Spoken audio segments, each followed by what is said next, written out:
Assalamualaikum warahmatullahi wabarakatuh. Selamat pagi anak-anak. Bagaimana kabar kalian semua? Semoga diberikan kesehatan dan rezeki yang berlimpah ya.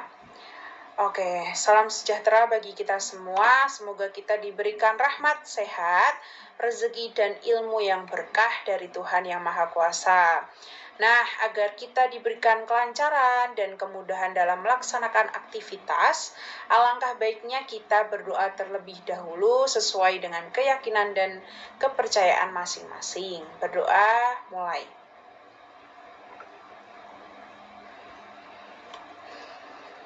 Ya, berdoa selesai.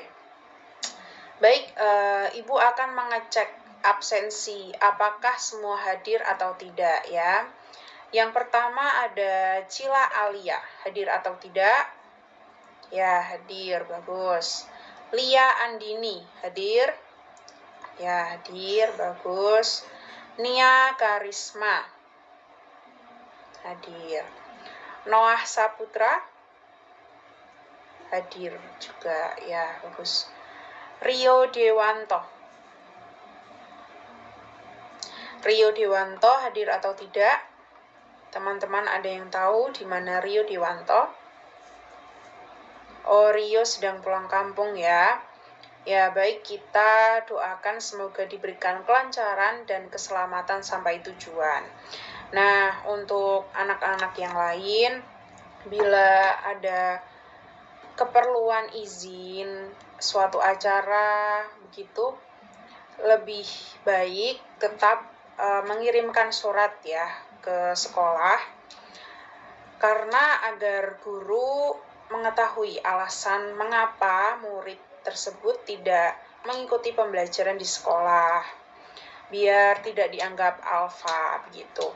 Kalau sekiranya pada hari itu juga belum bisa mengirimkan surat ke sekolah, paling tidak mengabari wali kelas untuk perizinan tersebut melalui WA, Line, dan sebagainya ya, karena teknologi sudah semakin maju. Ya, pada pertemuan yang lalu, kita sudah membahas mengenai pengembangan cerita rakyat ke dalam bentuk cerpen dan membandingkan alur cerita dalam hikayat dan cerpen. Nah, Ibu juga sudah memberikan ya tugas minggu lalu, pada pertemuan yang lalu itu untuk mencari dan membaca buku fiksi dan non-fiksi. Apakah sudah dilaksanakan atau belum? Nah, tugas yang Ibu berikan sudah pastinya ada maksud ya. Jadi tugas minggu lalu ada hubungannya dengan materi hari ini. Anak-anak tahu tidak materi apa yang akan kita bahas?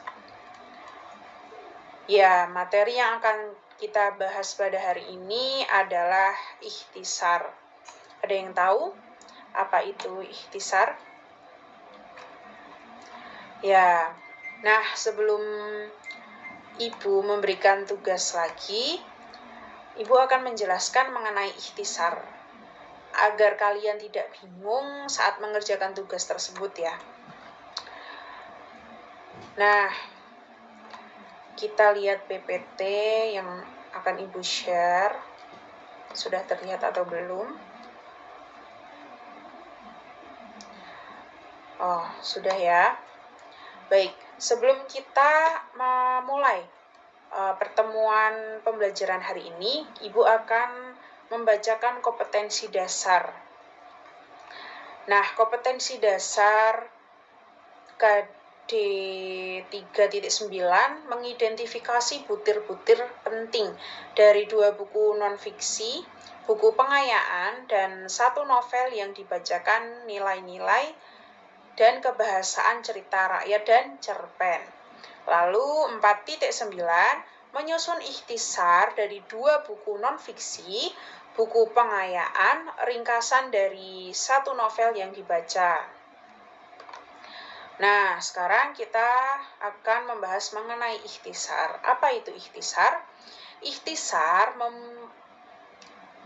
yaitu pandangan secara ringkas teks yang singkat, padat, dan jelas. Jadi, deskripsi singkat yang menggambarkan umum informasi suatu teks tanpa memberikan rincian.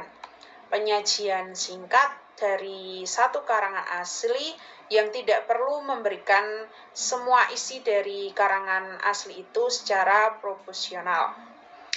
Apa sih tujuannya? Untuk menyimpulkan gagasan suatu teks yang telah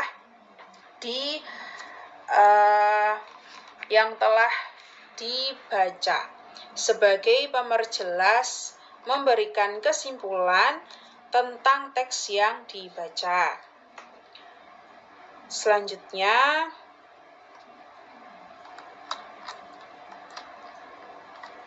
apakah ikhtisar itu sama dengan simpulan atau ringkasan?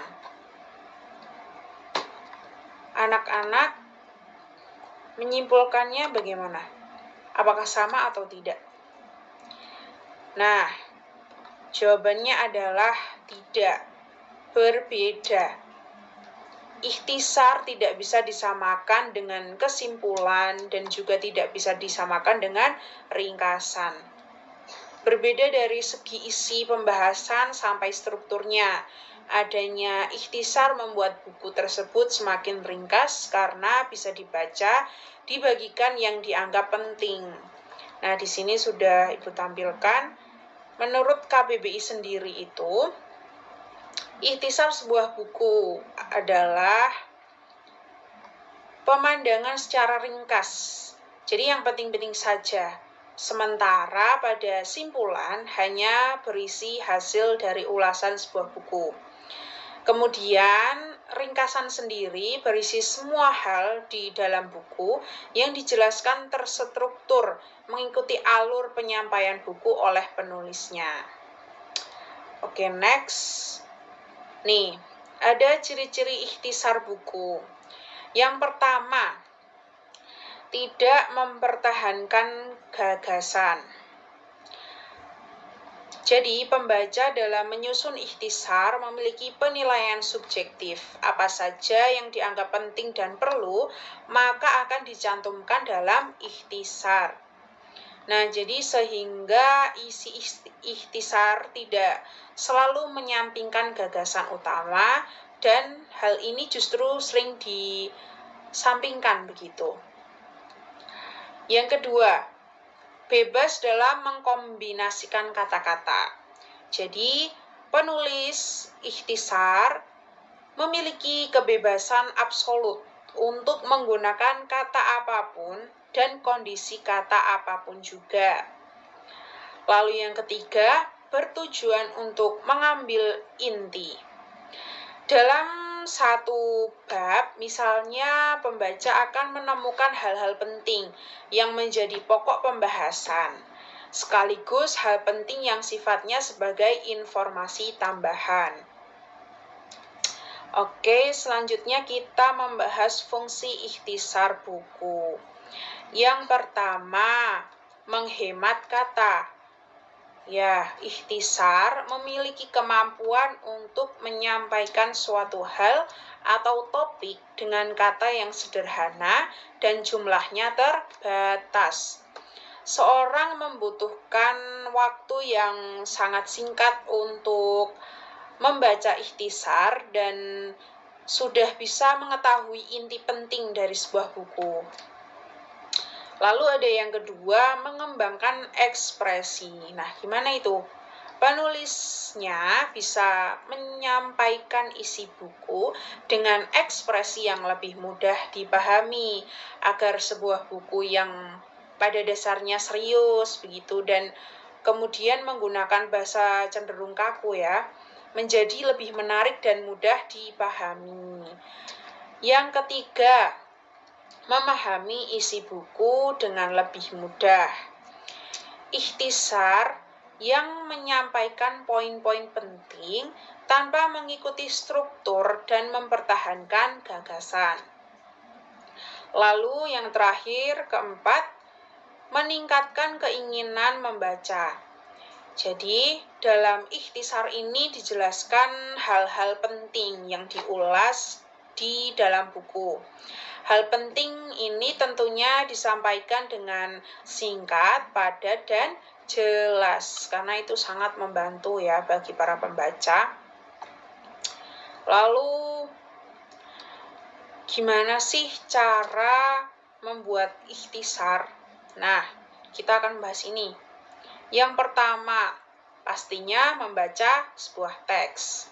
Membaca ini penting dan menjadi tahap awal, dan penulis ikhtisar ada kewajiban memahami isi buku dengan baik, supaya hal-hal penting di dalamnya bisa disampaikan di ikhtisar dan memudahkan pembaca lain memahami topik di dalam buku. Lalu langkah yang kedua, mencatat gagasan. Setelah membaca buku atau sepanjang membaca buku, catat hal-hal penting. Jadi, anak-anak mencatat hal-hal penting yang ditemukan di dalamnya. Bisa diartikan dengan mencatat gagasan utama dari buku yang dibaca. Lalu langkah yang ketiga, menyusun kerangka ikhtisar. Usai mengetahui seluruh hal penting dalam buku, maka tahap selanjutnya itu menyusun kerangka ikhtisar, khususnya jika disusun dalam bentuk paragraf ya, supaya bisa tahu apa yang akan dibahas di dalamnya ya. Lalu yang keempat, memulai menulis ikhtisar. Jika kerangka ikhtisar selesai ditulis tadi, maka tahap selanjutnya mulai menulis ikhtisar tersebut. Struktur di dalam kerangka sifatnya tuh fleksibel ya, bisa disesuaikan kebutuhan dan keinginan. Begitu juga dengan isi ikhtisar tersebut. Yang kelima, membaca dan mengoreksi ikhtisar. Setelah selesai, tahap akhir akan membaca ulang. Pastikan tidak ada penulisan kata yang salah begitu ya. Oke, baik, di sini Ibu memiliki contoh ikhtisar. Ini ada teks asli ya, bisa dilihat di sini.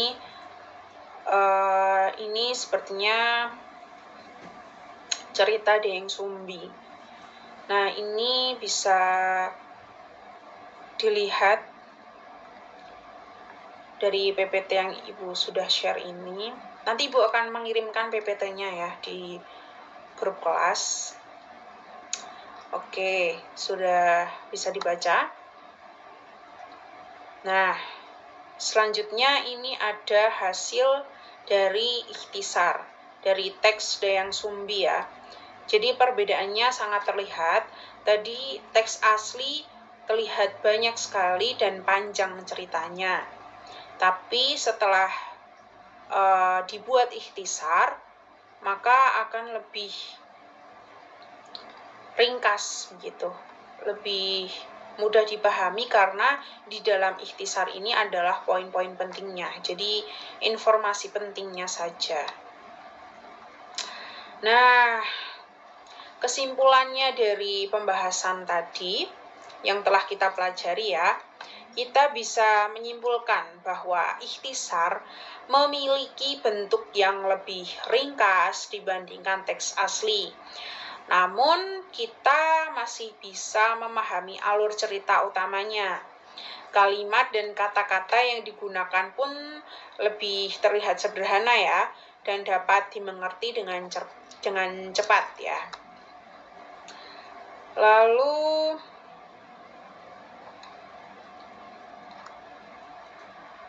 adanya ikhtisar membuat buku yang dibaca tersebut semakin ringkas karena bisa dibaca dengan bagian-bagian yang dianggap penting. Nah, demikianlah yang dapat Ibu sampaikan pada pembelajaran hari ini. Nah, jika anak-anak ada yang mau ditanyakan, bisa melalui WA yang nomor yang pernah Ibu kasih ya pada pertemuan pertama minggu lalu. Ibu sudah memberikan nomor WA Ibu, alamat email Ibu, jadi bisa berkomunikasi melalui email maupun WA, seperti itu ya. Nah, pada pertemuan minggu depan, kita akan membahas mengenai teks negosiasi. Jadi, anak-anak bisa belajar terlebih dahulu ya, melalui buku paket. Nah, selanjutnya ada tugas dari pertemuan hari ini. Waduh, kok ada tugas seperti itu ya? Kenapa sih kok ada tugas? Nah, gunanya tugas itu apa gitu. Tugas itu secara tidak langsung membuat kita belajar. Jadi kita bisa mengingat apa yang telah kita pelajari. Oh iya, waktu itu sudah pernah mengerjakan tugas mengenai ikhtisar gitu. Kalau mungkin hanya belajar, membaca, mungkin bisa lupa ya. Cuman pada saat kita melakukan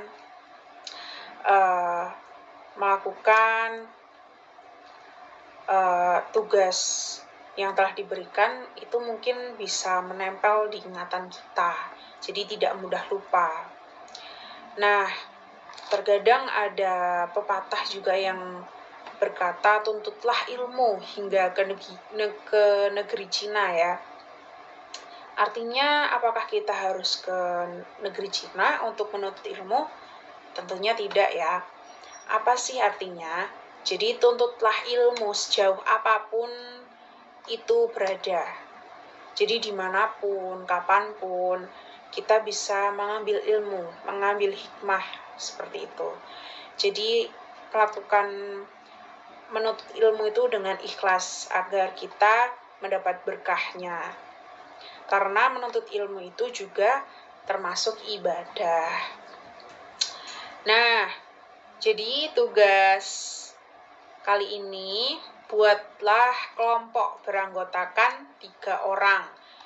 Nah, setelah itu cari dan bacalah satu buku non-fiksi sampai selesai. Lalu buatlah ikhtisar dari buku tersebut ya. Kemudian kerjakan dalam bentuk file. Nanti kalian bisa mengerjakan melalui Word terlebih dahulu. Setelah selesai Word sudah mantap, lalu dibentuk menjadi PDF ya, agar lebih aman, dan dikumpulkan nanti melalui Google Drive saja ya, lebih mudah. Lalu kumpulkan hingga batas waktu yang telah ditentukan. Nah, untuk ini deadline-nya mungkin sehari sebelum pertemuan minggu depan ya. Setelah semua terkumpul dari per kelompok di Google Drive, nanti kalian akan mempresentasikan hasil dari ikhtisar kepada teman sekelas kalian. Nah, sekian yang dapat Ibu sampaikan. Bila ada salah kata maupun tindakan, mohon maaf. Semoga ilmu yang kita dapat hari ini bisa bermanfaat untuk kedepannya. Sebelum kita tutup, marilah kita berdoa menurut kepercayaan dan keyakinan masing-masing. Berdoa mulai. Ya, berdoa selesai, Ibu tutup. Wassalamualaikum warahmatullahi wabarakatuh.